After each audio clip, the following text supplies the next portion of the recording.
over the comedy Yeah. films. But this comes out before the comedy one. They'll put it together. Yeah, I bet they will. They'll sense my anger. Yeah. We always like to do new ideas, so Justin had an idea. We're not kicking off with a big hello? Hello! Hello!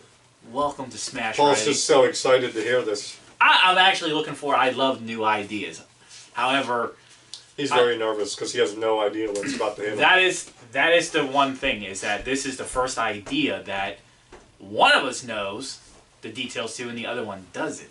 To explain, Yes, go for it. WWE's booking has been bad, to say the least. And when you're watching, yeah, guys still watch. You're like wondering, why are you watching if you think it's bad? Because I like the wrestling. I like the wrestlers. I like most of the wrestlers. I just wish they had more substance behind what they're doing. Now, there's one wrestler in particular who's wanted a story for a long time, and they haven't given it to her. So, since they haven't given it to her, I wrote one. Titled. So our first edition of this is revolving around... It's called Pride Month, because it's Pride Month, and that's what this is going to be about. Did you fold that? Okay. I was going to say, it looked like you had like a little book going. Well, it practically is a little book. Oh, okay, get started. Now, the players in this is obviously Sonya Deville will be the focus, and then Shayna Baszler will take over the story, the lead of the story in January. It'll run until WrestleMania, and probably beyond it, whatever you do. The WrestleMania would the WrestleMania be the same year as WrestleMania? It would be this coming WrestleMania. We're kicking off, printing this kicks off soon. Like, it would be now. It would be kicking off. Okay. Now, because of the details of the story, and I'm a creepy dude wearing a weird hat with a raggedy ass fucking goatee. And I'm not going. Bandit shirt. Yeah, the Bandit is wonderful. I'll talk smack on Bandit. But there'll be certain intervals where I'm just going to say the word embrace. And whatever they choose to do, and what they choose to do in that meaning, would be up to the performers, because they're real life people, and I'm not going to be fucking creepy. I refuse to be creepy. I'm going to be as polite and respectful as possible.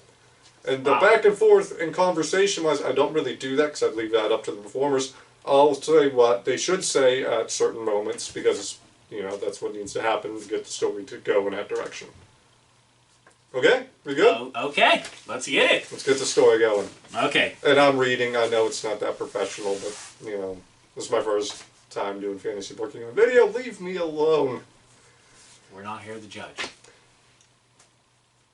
So the story kicks off with the beatdown of Sonya Deville. We're tired of her as the on-screen performer, and when she was abusing her power when the leader, they had enough. She's crying, whining now, so they beat her down, and you write her off. And then, at the meantime, while she's written off, a group forms with Ronda Rousey as your women's champion. Which one? Which title? SmackDown. Okay, giving it to SmackDown. And you give her the group of Natalya and Shayna Baszler, who run roughshod over SmackDown, and they win the tag belts and Money in the Bank. The following SmackDown, they're beating up, it should be Naomi, but you guys fucked her over and she walked out. So it's Aaliyah. They're beating down Aaliyah because Sonya was mean to Aaliyah going into Survivor Series, and that's when Sonya comes running down to make the save. She doesn't answer any questions, she just saves Aaliyah. Interesting. And the following week, she gives an interview saying pretty much that, well, no, she doesn't quite give the interview first. She gives a match first. And she's very aggressive in the ring, in the match. Like, she'll beat someone down in the corner, be throwing punches, but the moment the ref comes over, she bounces out and she gives it like the little Bob kind of deal, like she's waiting for her opponent to come out of the corner. It's important to remember because that's going to be a thing she'll do on the regular, just to hype people up. Like, when she's backstage, she's going to give an interview where she's going to say she made a lot of mistakes. So, are we going to a redemption story arc for her? Yes. Okay. Because if we're going to be running a Pride story, they shouldn't be heel. So we're going. Makes perfect sense. Go on. Because I want it to be, something you can celebrate and cheer, because you don't get these storylines often. Don't make them heel. She has a lot to expect, she has a lot to work up for, but she does not expect to be forgiven, but she's going to try her best. And Aaliyah's going to come up, and she's not, again, this works better if it was Naomi. And Aaliyah's going to say, thank you for saving me. And just kind of walks away. We're done with Aaliyah. Okay. Sorry. Pretty sure everybody's like, please be done with her. Yeah. But later on that night, you're going to see Shayna doing those stupid pre-match workouts with a rubber band, maybe. And you're going to get Sonya, who's going to interrupt. And she's going to look at Shayna, and she's going to go, you're the one that I've got a problem with here. Because you used to be Shayna goddamn Baszler. You ran NXT, and now you're the third member of your little band.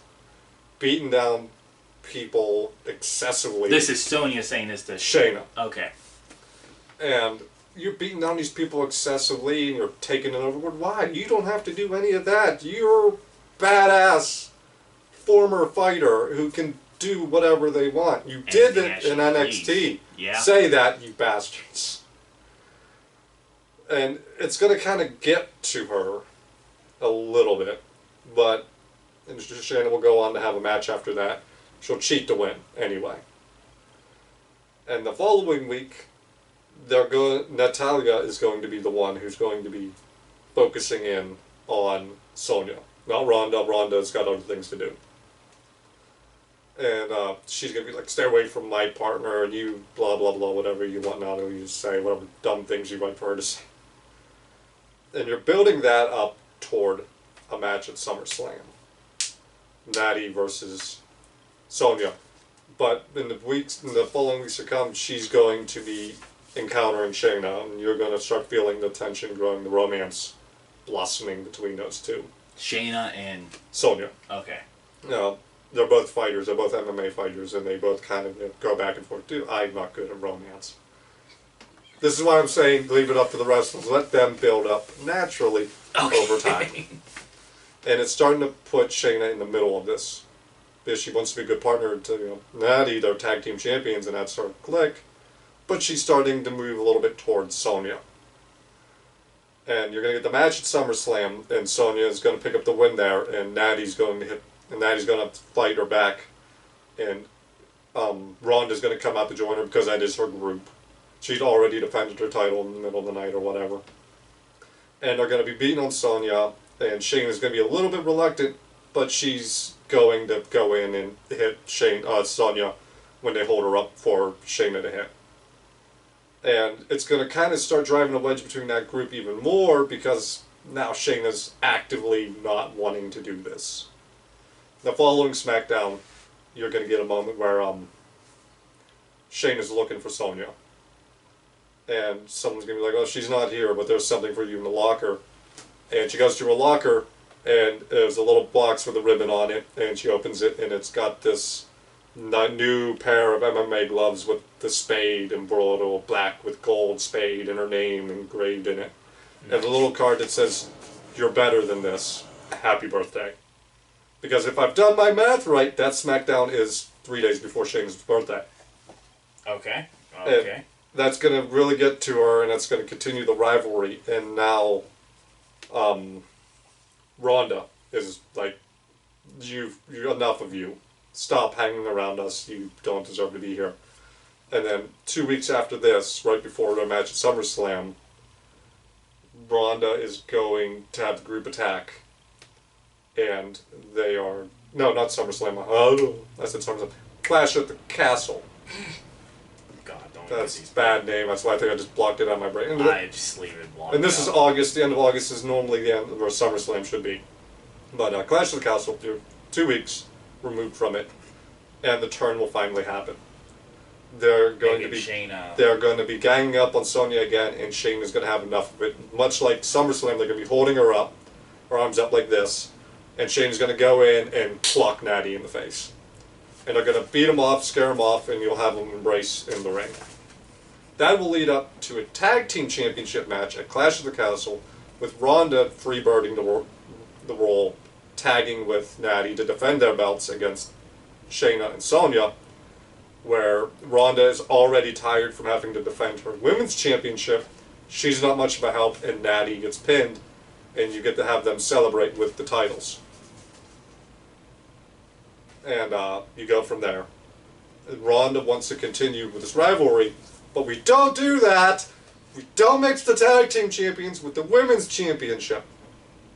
So Ronda has to go off on her own to fight the challengers, leaving Sonya and Shayna to defend their tag team titles and just start beating on everyone in like that romance where it's like, they're so cute. Look at them beat the hell out of their opponents. But they do it within the rules, and even Shayna's starting to add that little bob when she beats someone in the corner. She'll come out and kind of do the Sonya bob kind of deal. And at January is where we take the focus from Sonya to Shayna. And Shayna wins the Rumble, putting her on the mark, heading toward Ronda Rousey. And Ronda is screwing with her, and she's getting into Shayna's head. And she's reminding Shayna what happened the last time Shayna was on the road to WrestleMania for the title. She was so dominant and then choked when the lights were on. And you have Sonya Deville there lifting her. To the Becky. Yes. Okay. And you have Sonya Deville behind her as the supportive partner, lifting her spirits up, telling her, like, look, you can do this. Get out of your own head. In the pay-per-view between Mania and the Rumble, have Ronda screw them out of their tag team titles. So the tag team titles can be defended on Mania cards still. Just somebody else. Bliss and Cross, because those two should be back together anyway. And the lead up to Mania, have Sonya and Shayna do every media press together, pushing the idea that they are, a couple, and the LGBT community and how happy they are, and that Shayna's going to win this belt, and put all the spotlights on this story. And then at Mania, have Shayna Baszler beat Ronda for the title, and then you can have the two celebrating in the ring with the confetti. I know that's clunky. My voice is clunky, but yeah, that's the story. Okay. So, first off, the amount of talent that you named out of those four, you got 3 MMA fighters. Yeah. And you got Natty, who's legit. Like, she's wrestled and she's trained under the Hart family. Yeah, she's a Hart. She came from the Hart dynasty, one of the few wrestling families. The amount of talent that's there is insane. Now, going with Sonya, the redemption arc. It's kind of a redemption for both of them, because both of them are Both of them were heels trying to get on the right track. Yeah. Making Sonya to be the first one. I thought since they brought her with Mandy Rose, she's been underused. Yeah, God, I was so mad when they made her an authority figure, because I'm like, you're wasting her prime, and she's still young, and she's still in her prime, she's still fit. Yeah.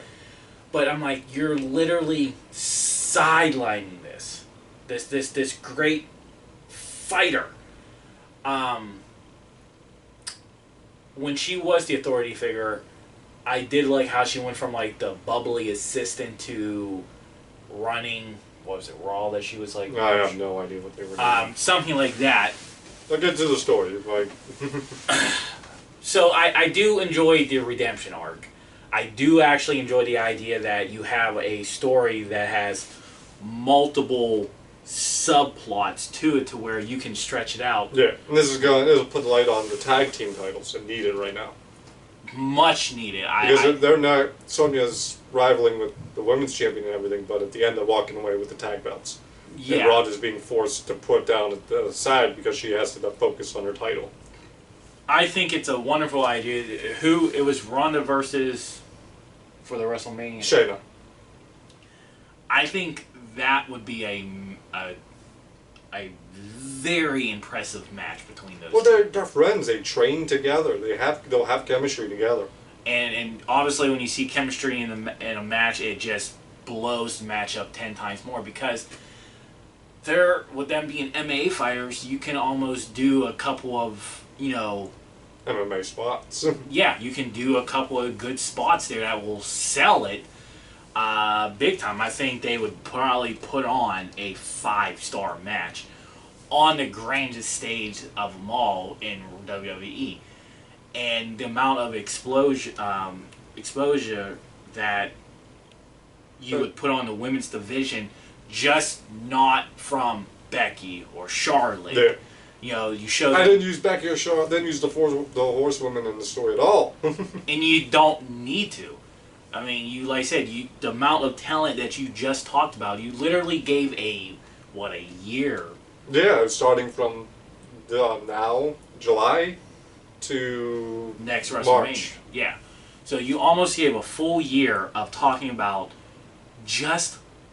Okay, if you want to talk about Aaliyah for that quick 5-second spot, okay, fine, so you don't critique me. But you gave a legit storyline to 4 of them. I will say this. It stumbled me a bit, and one of the reasons it stumbled me was because I kind of had to clump it. Because the turn for Shayna to side with Sonya in the big embrace moment was originally going to happen at Clash of the Champions. Clash of the Castle. The name is just so dumb, it just eviscerates from my brain. So cheesy, But the reason it didn't happen there was because their next pay-per-view is Crown Jewel. And I don't think they'd allow this storyline to happen at Crown Jewel. So it has to happen here. In between that period, between SummerSlam and Clash. And like I said, there are so many matches that you have with just these 4. Yeah. You're not having Natty versus... yeah, that match happened one time. Like, a single-wise, anyway. But I'm saying, like, I'm just trying to use like, you're not having, like, AJ Styles versus Edge 3 consecutive pay-per-views. There's a rotating, but you're still keeping them all in the picture. And I gave it a nice little cool-down from them winning the belts to them re-engaging with Ronda in January. Now, the only thing I think kind of gets to me is I'm not a fan of the belts flipping hands so quickly. And we're talking about the women's. We're playing in WWE land. You gotta I get that that's like the norm for them. Yeah. And I'm not saying. But it would Sonya and Shayna would hold the belts for a while though. They would win it at the beginning of September at Clash, and they would hold it until at least February. So it's like 4-ish, 5 Yeah. months. What's the record right now? Oh God, the Iconics held it forever because they never defended them. They were one of the best tag teams, I thought. Yeah, they were one of the best. They never defended those fucking belts. But they would be defending the belts. Because you want them to defend the belts. You want to, oh, they're so cute. Beat them more! Like I said, now, giving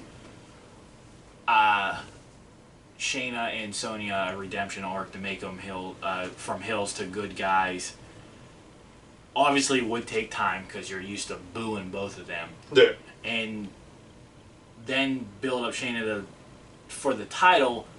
Yeah, she has to be dominant. She has to bring her A game and prove that she's one of the baddest women on the roster. And I like the fact that, like, Shayna said before she liked doing the doll stuff because she got to play something she never really gets to do. Which is why I tried to incorporate her past failure with Becky to try to knock her off, like waver her a little bit. Get her to show more emotion other than just stone-faced badass. But she still is the stone-faced badass, but there's some doubt seated in it. It gives her some room to play in an area she doesn't normally get to play in. Right. Like I said, I think it's a great story that would span, give or take 10 months, and would keep all 4 women that are some of the most talented on your roster. And that's not a knock against the ones that the other wrestlers. I mean, they're all great talent, and they don't get on TV as much, even though there's so much TV time. And you're having a consistent story.